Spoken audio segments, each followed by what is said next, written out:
नमस्कार मित्रों, मेरा नाम है डीपी पांडे और आज के इस ऑडियो सीरीज में हम लोग जानेंगे भरण पोषण कानून के बारे में।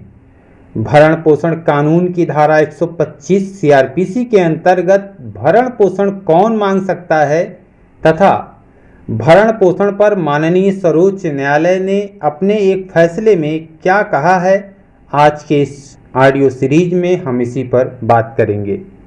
स्टार्ट करते हैं। चैनल पर नए हैं तो सब्सक्राइब ज़रूर कर लीजिएगा, बगल में बेल आइकन होगा उसे भी प्रेस कर लीजिएगा ताकि जब भी मैं इस तरह की ऑडियो या वीडियो अपलोड करूं तो उसका नोटिफिकेशन आप तक पहुंचता रहे। तो सीआरपीसी की धारा 125 के अनुसार कौन व्यक्ति न्यायालय में आवेदन कर सकता है, तो वह पत्नी जो अपना भरण पोषण करने में असमर्थ है।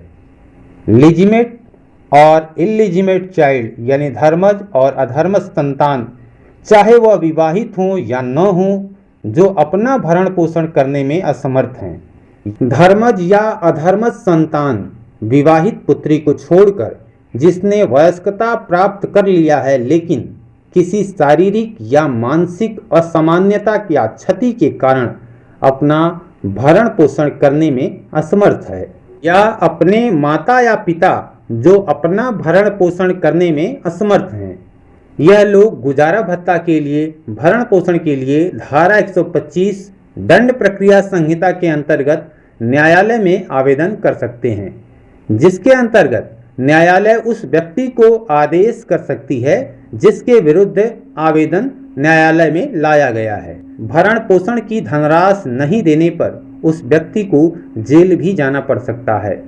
न्यायालय तथ्यों एवं परिस्थितियों को देखते हुए भरण पोषण की धनराशि को निर्धारित करती है। मान लीजिए कोई व्यक्ति है जो अपनी पत्नी को भरण पोषण नहीं कर रहा है और अपने पति से वो 10,000 रुपये प्रतिमाह की डिमांड की है, उसके लिए उसने आवेदन किया है।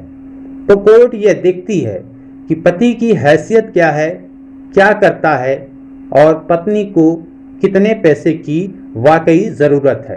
तो कोर्ट स्वविवेकानुसार सब परिस्थितियों तथ्यों को देखते हुए भरण पोषण की राशि को तय करती है। कोर्ट का यह अपना क्षेत्राधिकार है और कोर्ट निर्धारित करती है कि उस महिला को, उस व्यक्ति को जो भरण पोषण की मांग कर रहा है, उसे कितना पैसे दिए जाने का आदेश करना है। लेकिन यदि पति कुछ भी नहीं करता है तो यह कहकर वह बच नहीं सकता कि वह कुछ नहीं करता है, उसकी आमदनी नहीं है। सुप्रीम कोर्ट ने ऐसे ही एक फैसले में कहा कि शारीरिक तौर पर सक्षम शख्स को मजदूरी करके पैसे कमाने चाहिए। सुप्रीम कोर्ट ने पंजाब एवं हरियाणा हाई कोर्ट के फैसले को पलटते हुए पति को अपनी पूर्व पत्नी और नाबालिग बच्चों को गुजारा भत्ता देने का निर्देश दिया था। सुप्रीम कोर्ट ने कहा कि शारीरिक तौर पर सक्षम शख्स को मजदूरी करके भी उसके लिए पैसे कमाने चाहिए। सुप्रीम कोर्ट ने गुजारा भत्ता को लेकर महत्वपूर्ण और दूरगामी फैसला दिया है।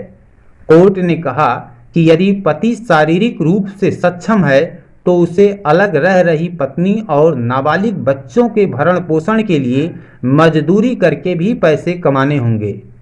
सुप्रीम कोर्ट ने अपने फैसले में कहा कि सीआरपीसी की धारा 125 के तहत गुजारा भत्ता का प्रावधान सामाजिक न्याय के लिए है, जिसे खास तौर पर महिलाओं को और बच्चों के संरक्षण के लिए कानून के रूप में दिया गया है।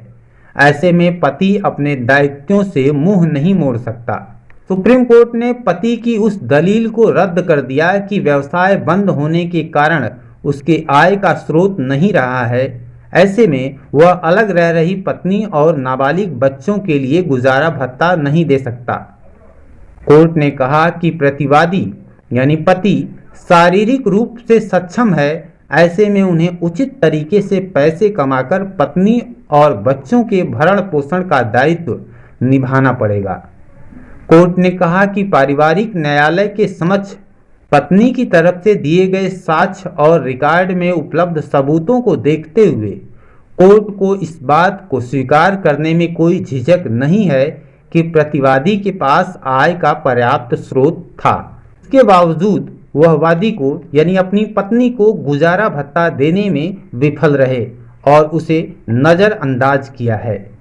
सुप्रीम कोर्ट ने पंजाब और हरियाणा हाई कोर्ट द्वारा पारिवारिक न्यायालय के फैसले को बरकरार रखने के फैसले को भी अस्वीकार कर दिया। मामला ये था कि पीड़िता वर्ष 2010 में अपने पति का घर छोड़ दी थी, अपने बच्चों के साथ अलग रह रही थी। इस मामले में सुप्रीम कोर्ट ने पति को आदेश दिया है कि वह पत्नी को 10,000 और नाबालिग बच्चों को 6,000 रुपये का बतौर गुजारा भत्ता प्रति माह अदा करे। तो आई होप कि आज की इस वीडियो से आपको समझ में आया होगा कि यदि किसी पत्नी द्वारा यदि अपने पति से गुजारा भत्ता मांगा जा रहा है और पति ये कहता है कि उसका व्यवसाय नहीं ठीक है, उसके पास आमदनी नहीं है, तो ये कह के वो बच नहीं सकता। उसे मजदूरी करके सही ढंग से पैसे कमा के अपने बच्चों को और अपनी पत्नी को गुजारा भत्ता देना होगा। वीडियो अच्छी लगी हो तो लाइक करिएगा, शेयर करिएगा। यदि आपका कोई सवाल होगा तो कमेंट में जाके उस सवाल को लिखिएगा। मैं पूरी कोशिश करूंगा कि आपके उन सवालों का जवाब दे सकूं।